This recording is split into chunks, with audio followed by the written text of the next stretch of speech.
বাড়িতে যখন গুরুজন আসে সবার প্রথমে পা ধোয়া, সে মালাই উঠে গেছে। মা আগেকার দিনে ছিল গো নিয়মগুলো, তবু যদি এই হতভাগিনীর কথা কারণ মনে থাকে চেষ্টা করবে। বাড়িতে যদি সাধুগুরু বৈষ্ণব আসে, বাড়িতে যদি বছর অন্তর গুরুদেব আসে, সবার আগে আমাদের মনুষ্য জীবনে কর্তব্য নিজের হাতে তাদের চরণ যুগল আগে ধৌত করি। আর সাধুগুরু বৈষ্ণব যদি নাও পা, যে যার ঘরের বাবা মা তো আছে, যে যার ঘরের শ্বশুর শাশুড়ি তো আছে, চরণ ধরে বলে যাই। মা আমি রোজ রোজ বলছি না, চেষ্টা করব ওই মূল্যবান দুটো চরণ যদি হারিয়ে যায় না, আর কোনদিন পাবে না। ওই জন্য যাদের আছে একটু আঁকলে রেখে দিও। এই মূল্যবান চরণ কেন বললাম আমি বলছি না, ভগবান কৃষ্ণ ভাগবতে বলছি। সুদামাকে বলেছিল না, সুদামা সবার আগে বড় গুরু হলো যে যার ঘরের বাবা মা, তারপরে গুরু হলো শিক্ষা গুরু, দীক্ষা গুরু, তারপরে গুরু হলাম আমি ভগবান। কই ভগবান তো কোনদিন বলেনি সবার আগে আমি বড় গুরু। যে বড় হয় সে কোনদিন বলে না আমি বড়। লোকে যদি তোমায় বড় বলে সম্মান করে তবে, আর বড় যদি হতে চাও সবার আগে ভক্তের চরণ তলে লুটিয়ে। আর এই পৃথিবীতে যারা ভক্ত চরণ তলে লুটাতে পেরেছে সেই তো জগতে বড়। সবার কাছে যে ছোট হতে পেরেছে সেই তো সবার বড়।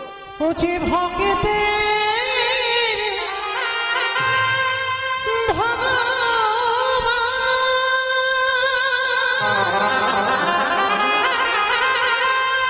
বুঝি ভক্ত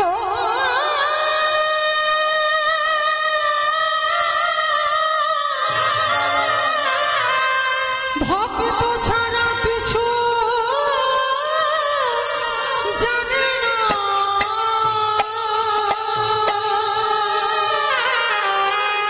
তাই তো যুগে যুগে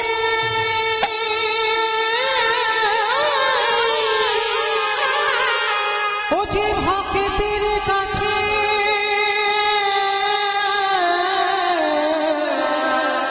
কাছে ছুটে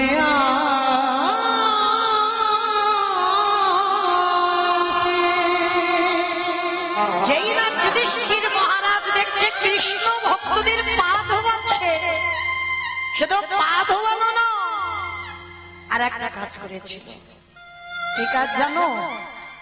যারা যারা যজ্ঞে প্রসাদ পেয়েছিল, কৃষ্ণ দয়াময় আমার নিজের হাতে এঁঠো পাতাগুলো ফেলেছিল। শুধু এঁঠো পাতা ফেলেনি বাবা, ভক্তরা যখন ওই প্রসাদ পাচ্ছিল, ওই ভক্তরা প্রসাদ পেয়ে একটু করে তো এঁঠো লেগে আছে, আর কৃষ্ণ আমার একটু করে এঁঠো নিয়ে আজকে সারা গায়ে মাখছে। যুধিষ্ঠির পিছন থেকে দেখে বলল, কৃষ্ণ কৃষ্ণ এটা তুই কি করছিস? এরা কে, কোন জাতের মানুষ এসেছে ঠিক নেই, আর যারা যারা আসছে তুই সবার পা ধোয়াচ্ছিস, মেনে নেওয়া যায়। ওদের এঁঠোগুলো পরিষ্কার করছিস, মেনে নেওয়া যায়। ওই এঁঠোগুলো তুই গায়ে মাখছিস কেন কৃষ্ণ? যেই না বলেছে এঁঠোগুলো গায়ে মাখছিস কেন, ভগবান কেঁদে বললেন, দাদা গো এই জগতের সমস্যা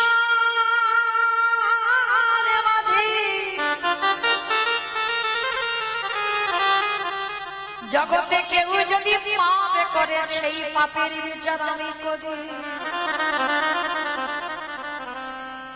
কিন্তু আমি যে হলাম মহাপাপী,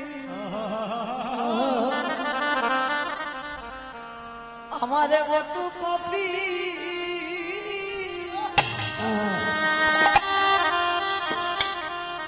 জগতে কেউ আমি যে সকলে জীবে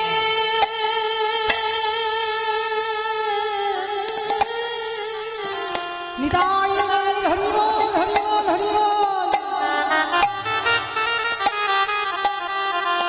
আমি যে সকলে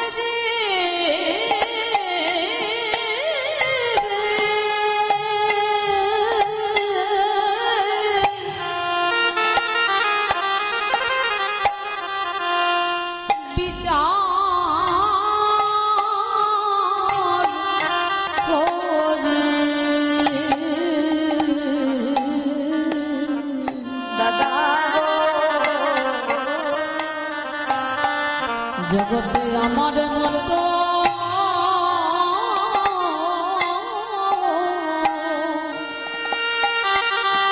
নানা পাপী আমাইনা ভগবান নিজেকে বলছে পাপী, শুধু পাপী নয় মহাপাপী। তা যুধিষ্ঠির প্রশ্ন করলো, কৃষ্ণ তুমি নিজেকে মহাপাপী বলছো কেন? বলল, দাদা ওগো দাদা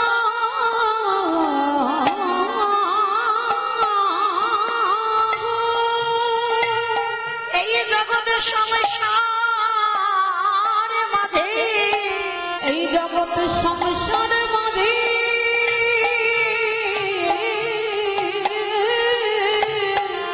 আমি মহাপাপী কেন জানো? পাপটা তো আমি এই দাপরে যে করিনি, করেছিলাম ত্রেতা যুগে রাম অবতারে। আর রাম অবতারে কি পাপ করেছি? নিজের হাতে রাবণকে হত্যা করেছিলাম। আর রাবণকে হত্যা করে বাবা আমার রঘুপতি রামচন্দ্রের না মাথা থেকে পা পর্যন্ত সব পাপই হয়ে গেল। আর সেই পাপ কবে ধুলো না যুধিষ্ঠির রাজস্বয় যজ্ঞে। কি মাইরা তাহলে রাবণকে মেরে রামচন্দ্রের পাপ হলো, সেই পাপটা কৃষ্ণ অবতারে ধৌত করলো। আর যার জন্য যুধিষ্ঠির যজ্ঞে যত যত ভক্তরা দাঁড়িয়ে আছে বাবা, প্রত্যেকে নিজের হাতে চরণ ধোয়াচ্ছে, নিজের হাতে এঁঠো পরিষ্কার করছে, নিজের হাতে ভক্তদের এঁঠো মারছে। আজকে লক্ষ্য করে দেখেন সবাই দাঁড়িয়ে আছে, কৃষ্ণ পা ধোবার ব্যবস্থা করেছেন। অগ্নিদেব, পবনদেব, বরুণদেব, ইন্দ্র, ইন্দ্রাণী, ব্রহ্মা, সাবিত্রী, শিব, দুর্গা সব পরপর দাঁড়িয়ে আছে। আর প্রত্যেকের পা ধোয়াই কৃষ্ণ যজ্ঞের ভিতরে ঢুকিয়ে নেয়। এমন সময় জগজ্জননী মা দুর্গা বাবা ভোলানাথকে ডাকছে, প্রাণনাথ, ও প্রাণনাথ, এদিকে সেদিকে এসো। এবার তো কৃষ্ণ আমাদের পা ধোয়াবে, চলো পা দুটো ধুইয়ে নিয়ে। কথাটা শুনে আমার ভগবান একটু মুচকি হেসে বলছে, ভোলানাথ হেসে বলছে, পার্বতী তোমার কি মাথা খারাপ? কৃষ্ণ পা ধোয়াবে আর আমার পা দুটো বাড়িয়ে দেব? শোনো, তোমার যদি এত ধোয়াবার ইচ্ছে হয় তো তুমি লাইনে দাঁড়াও, কিন্তু আমার পা কৃষ্ণ কোনো মতেই আমায় ধোয়াতে পারবে না। আর এই কথা বলে ভোলানাথ লাইন থেকে বেলাইনে চলে গেছে। আর আড়ালে গিয়ে বাবা কৃষ্ণ তো নিচু হয়ে পা ধোয়াচ্ছে, আর আড়ালে গিয়ে ভোলানাথ কি করেছে জানো? যিনি ত্রিলোকের বড় বৈষ্ণব, কোন সাজা টাজা নয়, সেই বৈষ্ণব আমার কৃষ্ণের চোখে ধুলো দেবে বলে আড়ালে গিয়ে বাবা দুম করে একটা কুকুর হয়ে। কেন? কুকুর হলো বাবা সব থেকে প্রভু ভক্ত। আর যেই না কুকুর হয়েছে, এক পা দুপা করে পিছন থেকে আসছে, কৃষ্ণের পায়ের ফাঁক দিয়ে গলে চলে যাবে। এইবার এক পা দুপা করে এসে বাবা যেই না দেখেছে কৃষ্ণ তো নিচু হয়ে আছে, আর পায়ের মাঝখানটা ফাঁকা মতো দেখেছে, আর ভোলানাথ কুকুর রূপটা ধারণ করে সবে মাত্র মাথাটাকে, আর যেই না মাথাটা দেবা একেবারে দুটো হাঁটু নিয়ে কৃষ্ণ কুকুরের কানের কাছে চেপে। এইবার দেখ কেমন লাগে। আর যেই না কানের কাছে চেপে দিয়েছে, মা কুকুর আর কিছু করতে পারবে? শুধু ঘ্যাও ঘ্যাও করছে, ছটফট করছে, আর বারবার বলছে, কৃষ্ণ ছেড়ে দে, কৃষ্ণ ছেড়ে দে, কৃষ্ণ ছেড়ে। বলে ছাড়বো বলে ধরি না। হে বৈষ্ণব, হে বৈষ্ণব, হে বৈষ্ণব গোসাই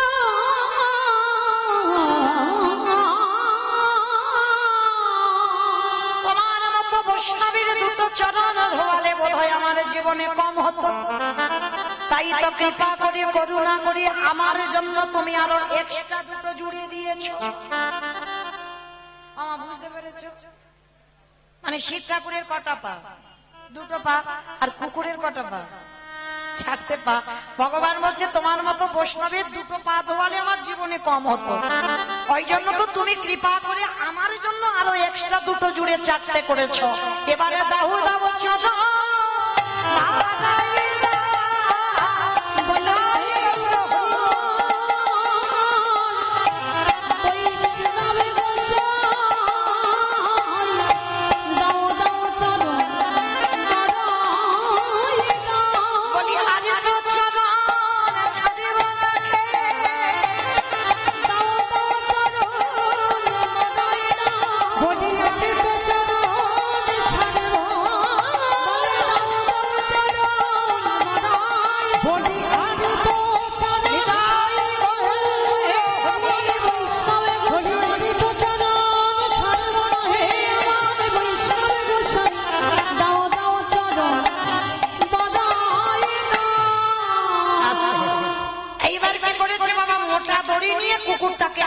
পিষ্টে বেঁধেছে। আর কুকুরকে বাঁধলে কি হবে? 4টে পা শুধু ছটফট করছে। এইবার ভগবান কি করেছে বাবা? মোটা দড়ি নিয়ে কুকুরের 4টে পা বেঁধে দিয়েছে। আমাইরা কুকুরের পা বেঁধে দিলে আর কুকুর কিছু করতে পারবে? পারবে না তো। আর যেই না কুকুরের 4টে পা বেঁধে দিল, এইবারে ভগবান কি করে জানো? সবার পা ধোয়াচ্ছে বাবা ঘটিতে করে জল দিয়ে। আর এই কুকুরের বেলা কি করেছে জানো? ভগবান পর্যন্ত বৈষ্ণবকে কোন জায়গা দিয়েছে দেখো। আর আমাদের মতো পাপিষ্ঠরা বৈষ্ণবদের পিছনে খুদ ধরে ধরে বেড়ায়, তাই না? কিন্তু মায়েরা খবরদার, পৃথিবীতে সবার কাছে তুমি অপরাধ করো, এমনকি ভগবান বলছে আমার কাছে অপরাধ করো, আমি ক্ষমা করে দেব। কিন্তু পৃথিবীতে যদি কেউ বৈষ্ণব চরণে অপরাধ করে, সেই পাপীকে ওই চপল গোপালের মতো দুর্দশা। যে সংসারের জন্য হার খাটুনি খাটলো, ওই বৈষ্ণব অপরাধে কি হলো? কুষ্ঠ ব্যাধি হলো। আর সেই কুষ্ঠ ব্যাধি হতে নিস্তারিণী স্ত্রী লাথি মেরে ঘর থেকে বের করল। তাহলে মা, এই পৃথিবীতে যেন কেউ এই রকম না হয়, কেউ যেন বৈষ্ণব চরণে অপরাধ করো না। আর আজকে ভগবান পর্যন্ত সেই বৈষ্ণবকে কোন জায়গা দিয়েছে দেখো। খালে বিলি নদী নালারে জলে না, কৃষ্ণ দয়াময় নম। তাহলে খাল বিল নদীর জল নয়, তাহলে কোন জল দিচ্ছে গো? কৃষ্ণ আমার ওই কুকুরের চরণ 4টে বুকে ধরেছে। ধরে কি করে জানো? আজ চোখের জলে চরণ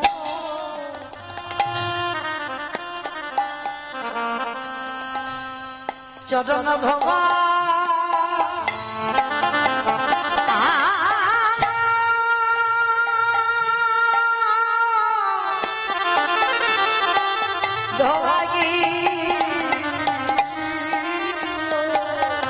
হে বৈষ্ণবী কৃপা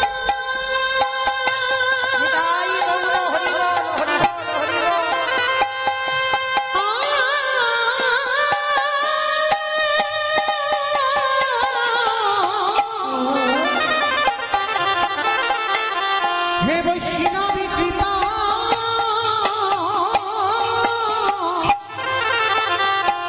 কৃপা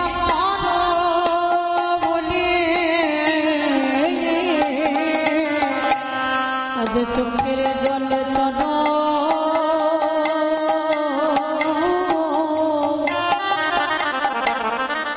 চরণ ধোয়া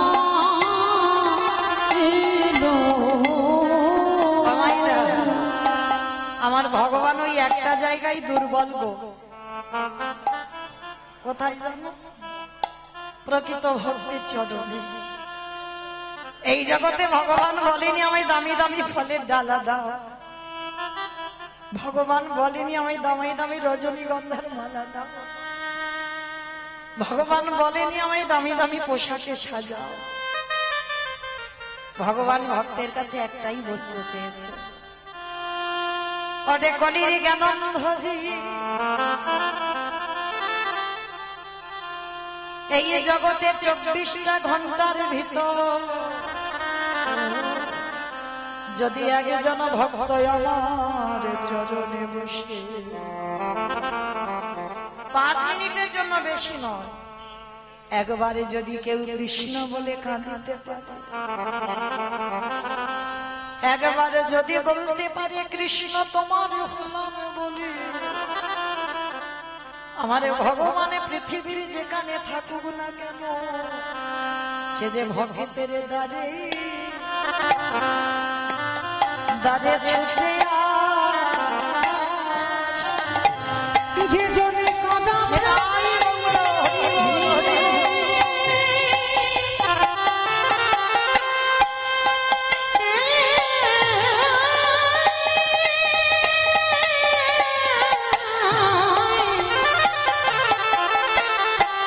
যে জনে কাদা প্রাণে একেবারে ডাকিতে পারে, নিজে তার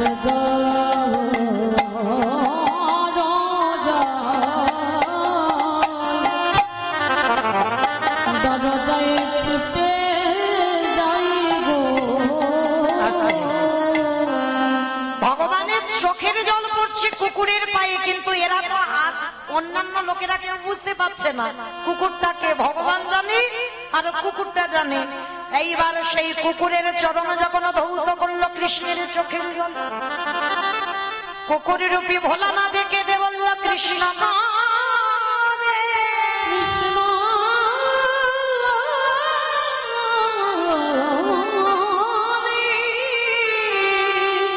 আগত কলিকালে আমি আর শিব হব না। আমাইরা আমার প্রশ্নটা যেটা ছিল সেখানে আবার চলে এলাম। প্রশ্নটা কি ছিল? সত্যতে শিব, ত্রেতাতে শিব, দাপরে শিব, কিন্তু কলিতে শিব নয়। যিনি হয়েছেন অদ্বৈত আচার্য। এই যে আপনারা আমরা ঘটা করে শিব চতুর্দশী করে বাবার মাথায় জল ঢাললাম, শ্রাবণ মাসে একটা মাস জল ঢাললাম, প্রত্যেক সোমবারে 5টা সোমবার হলো জল দিলাম, কিন্তু মনে রেখো বাবা কলিযুগে নয়, বাবা এসেছে অদ্বৈত আচার্য গোসাই হয়ে। কেন? এই কেন এটাই হলো তার কারণ। এই রাজস্বাই যজ্ঞে ভগবানের চোখের জল কুকুরের পায়ে পড়ল, আর কুকুর রূপে ভোলা না দেখে দে বলল কৃষ্ণ। আহাগত কলিকালে আমি আর শিব নয়, আমি হব অদ্বৈত আচার্য গোসাই। অদ্বৈত আচার্য গোসাই। আরে তুই আমার কৃষ্ণ নয়, তুই হবি নদীয়ার নিমাই চাঁদ। আশা তুই যেদিন নিমাই চাঁদ হয়ে আসবি, আমি শান্তিপুর থেকে যেদিন কলিযুগে যাব, ওই নবদ্বীপে তোর সঙ্গে দেখা করতে। তোর থেকে 52 বছরের বড় হয়ে 12 বছর তুলসী ভাসিয়ে তোকে আহ্বান করব। আর করে কি করব জানিস? আজ যেমন তোর চোখের জলে রাজস্বাই যজ্ঞে আমার চরণ ধোয়ালি, আর আমি সেই দিন যেদিন তোর সঙ্গে আমার দেখা হবে, ওরে এমনি করে চাচা ধোয়ালিব। যেদিন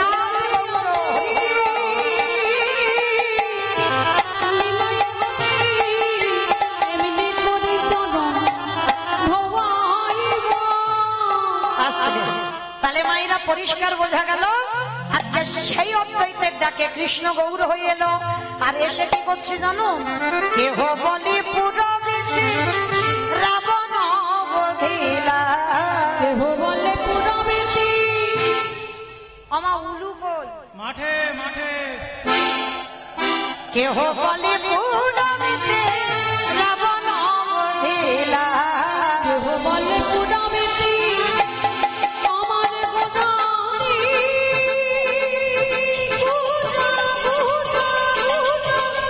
গোদারে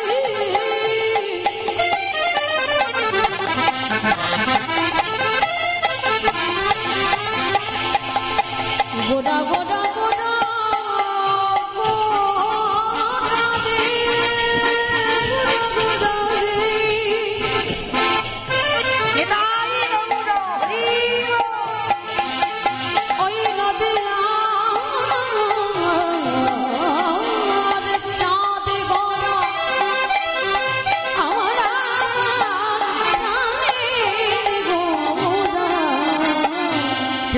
বটে পুনাবেতে রাবণ বধিরা ওই না গোলকের বৈভব লীলা প্রকাশ করিলা ওই গোলকের বৈভব লীলা প্রকাশ করিল ওই গোলকের বৈভব লীলা প্রকাশ করিলা সেই রাধার ভাবে গোড়ায় অবতার রাধার ভাবে গোড়া অবতার শ্রী রাধার ভাবে গোড়ায় অবতার রাধার ভাবে গোড়া অবতার হরে কৃষ্ণ নামে গৌর করিলা প্রচার ওই হরে কৃষ্ণ নাম গৌর করিলা ওই হরে কৃষ্ণ নাম গৌর করিলা প্রচার আজ এইবার লীলা প্রকাশ হলো এইবার লীলা প্রকাশ হলো এইবার লীলা প্রকাশ হলো লীলা প্রকাশ হলো গোলকের বৈভব লীলা প্রকাশ ওই গোলকের ওই ভাব লীলা প্রকাশ করিলা গৌরবের বৈভব লীলা প্রকাশ করিলা বাসুদেব ঘোষে কহে করি জোড়ো হাত করি জোড়হা বগছে এই গৌর সেই কৃষ্ণ সেই তো জগন্নাথ। সেই তো জগন্নাথ বাসুদেব ঘোষে কহে এইবারে লীলা প্রকাশ হলো বাসুদেব ঘোষে কহে এইবারে লীলা প্রকাশ হলো বাসুদেব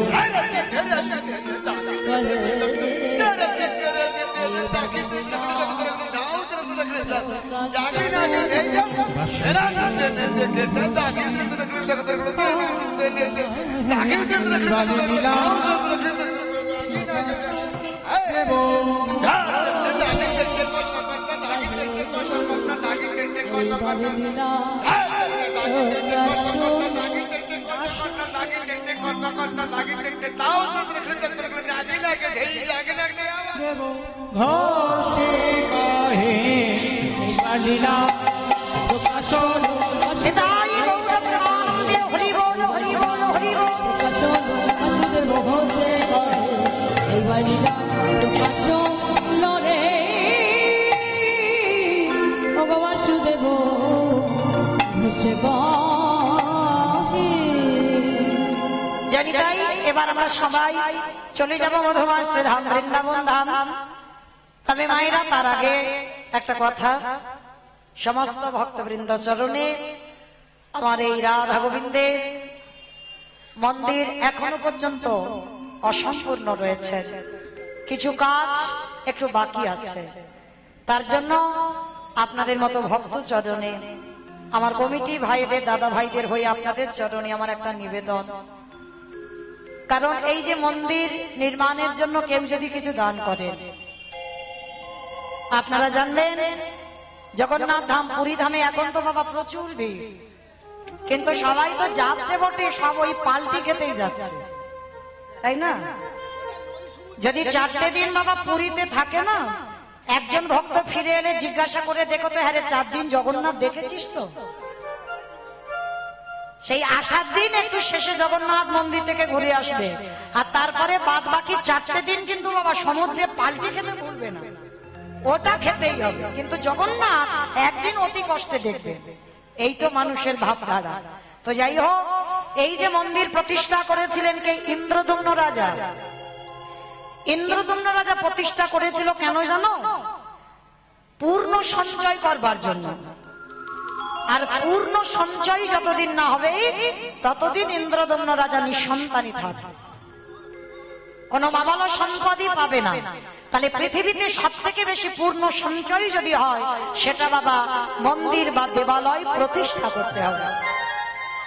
আর এই মন্দির প্রতিষ্ঠার কর্মে যারা আগে আসে, তাদের শুধু এ জন্মে তারা উদ্ধার হবে না, তাদের 21 কুলও উদ্ধার হয়ে যাবে। যারা নরক যন্ত্রণা পাচ্ছে, যারা উদ্ধার হতে পারছে না, তারাও পর্যন্ত উদ্ধার হয়ে যাবে যদি কেউ আমার এই রাধা মাধবের মন্দির কর্মে কিছু দান করে।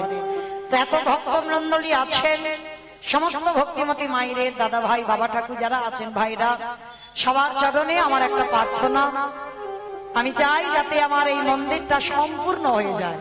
পরের বছর যেন মন্দির কমপ্লিট হয়ে আমার রাধা মাধব সেইখানে প্রতিষ্ঠিত পায়। তো তার জন্য আমার এই দাদা ভাই ভাইরা আপনাদের কাছে ভিক্ষার ঝোলা নিয়ে যাচ্ছে। একটা কথা মনে রেখো মা, এরা যে ভিখারি হয়েছে, এরা নিজে পেটে খাবার জন্য নয়, নিজেরা আত্মসাৎ করবে বলে ভিখারি হয়নি। বলেন তো কিসের অভাব? কিছু তো অভাব নাই, তাহলে ভিক্ষা করবে কেন? ভিক্ষা করছে শুধুমাত্র ভগবানের জন্য। তাই আপনাদের কাছে আমার একটা প্রার্থনা, আমার এই ভাইরা দাদা ভাইরা যাচ্ছেন আপনাদের কাছে, যার যেমন সামর্থ্য, যার যেমন ক্ষমতা আছে, আপনারা একটু বেশি বেশি কিছু দেবেন, যাতে আপনাদের দান নিয়ে যেন এই হরিবাসরটা দীর্ঘস্থায়ী হয়, আর আমার মন্দিরে যেন রাধা মাধব প্রতিষ্ঠিত পায়। নিতাই গৌর প্রেমানন্দে হরি বল। আর একটা কথা, যদি কেউ একটু বেশি কিছু পারে, মানে 500,000, যদি 500,000 কেউ দেন, আমার কাছে আসবেন, আমি তার নাম অবশ্যই ঘোষণা করব। কেন? মনে রেখো, এই যে ভাইরা ইউটিউব করছে, শুধু এই ইউটিউব কীর্তন শুধু তো আমার এই পশ্চিমবঙ্গে চলছে না, একেবারে বাবা ভারতের বাইরে বাংলাদেশে চলছে, কোচবিহার জলপাইগুড়ি সব জেলায় চলছে। তাহলে যারা এই ক্যামেরা করছে বাবা, এদের সঙ্গে সঙ্গে যারা একটু বেশি কিছু দেবে, মানে 500,000 কেউ যদি মন্দির নির্মাণের জন্য দেন, অন্তত আমার কাছে এসে দেন, অবশ্যই তার নাম আজকের এই রাধা অষ্টমী তিথিতে আমার রাধারানীর চরণে আমি তার নামটা অবশ্যই করে সম্প্রদান করে দেব। অবশ্যই আমার রাধারানী যেন তাকে কৃপা করে। আমি চাইব এতজন ভক্তের মধ্যে কেউ অন্তত আগে আসুক, অন্তত 500,000 টাকা আমার এই মন্দির নির্মাণের জন্য দেবার জন্য। হরি বল। এতজন ভক্ত আছে মাইরা, কেউ নেই একজন যে আমার রাধারানীর কে ভালোবেসে আমার রাধারানীর মন্দিরের জন্য কেউ অন্তত 500 টাকা দেবে? কেউ নেই, একজনও নেই। আমার দাদা ভাইরা দূরে দূরে যারা আছেন, আচ্ছা ঠিক আছে, আমি এখনো আছি 9:30 পর্যন্ত, মানে একটু ভাবতে দিতে হবে তো, দেবো কি দেবো না, বার হবে কি হবে না, এটা একটু ভাবতে হবে। ঠিক আছে, আমি ভাবছি, সময় দিলাম 9:30 পর্যন্ত। 9:30টার ভিতরে যদি কেউ আমার রাধারানীকে ভালোবাসে, মাতাজি দিয়েছে, কি নাম? বেশ, যাই হোক, পলাশ, যিনি প্রসাদ তৈরি করেছেন, অরুণ পাল মহাশয়, তিনি 500 টাকা আমার রাধারানীর মন্দির নির্মাণের জন্য দিয়েছেন আজকে রাধা অষ্টমী তিথিতে। আর এক মা, কি নাম বললো জানো? পলাশ। যাই হোক, পলাশ দিয়েছেন 500 টাকা আমার রাধারানীর আজ এই রাধা অষ্টমী তিথিতে রাধারানীকে ভালোবেসে তার মন্দির যাতে প্রতিষ্ঠিত হয় তার জন্য 500 টাকা দিয়েছেন আমার রাধারানী, যেন তাই সেই ভক্তের মনোবাসনা পূর্ণ করে দেন। নিতাই গৌর প্রেমানন্দে। মাইরা, আমার রাধারানীর কত কৃপাময়ী দেখো, আমি একটা 500 চেয়েছি, দুটো 500 এসেছে। হরি বল। আর কেউ নেই অন্তত 1000 টাকা দেওয়ার মতো? এইটা হলে আর বলবো না, মা কালীর দিব্যি বলছি, সত্যি বলছি, আর 1000 টাকা এলে আমি একবারও বলবো না। এখন এদিকে তো অনেক বড় বড় ব্যবসায়ী আছে, আমি জানি, তাহলে কারোর পকেট থেকে আমার মন্দিরের জন্য একটু বার হবে না? হ্যাঁ, কি গো, এটা তো কাউকে দিচ্ছ না যে সে পেটে খাবে, কারণ মন্দিরের জন্য দিচ্ছ। এটা ভব পারাপারে গিয়ে ওই 500 টাকার বদলে বাবা তোমার 5 লাখ টাকা কোনো না কোনো দিন আমার রাধারানী মিটাবে। তো যাই হোক, যদি কেউ পারে না, 9:30 পর্যন্ত রইলাম 1000 টাকার জন্য, কেমন? আমি 9:30 পর্যন্ত দাঁড়াবো, কিন্তু কেউ একজন আসবে আমার রাধারানীকে ভালোবেসে 1000 টাকা দেওয়ার জন্য। কারণ আমার এখন তো আমার মায়েদের কাছে টাকা থাকে, কি গো, তোমরা কেউ উঠবে না? হ্যাঁ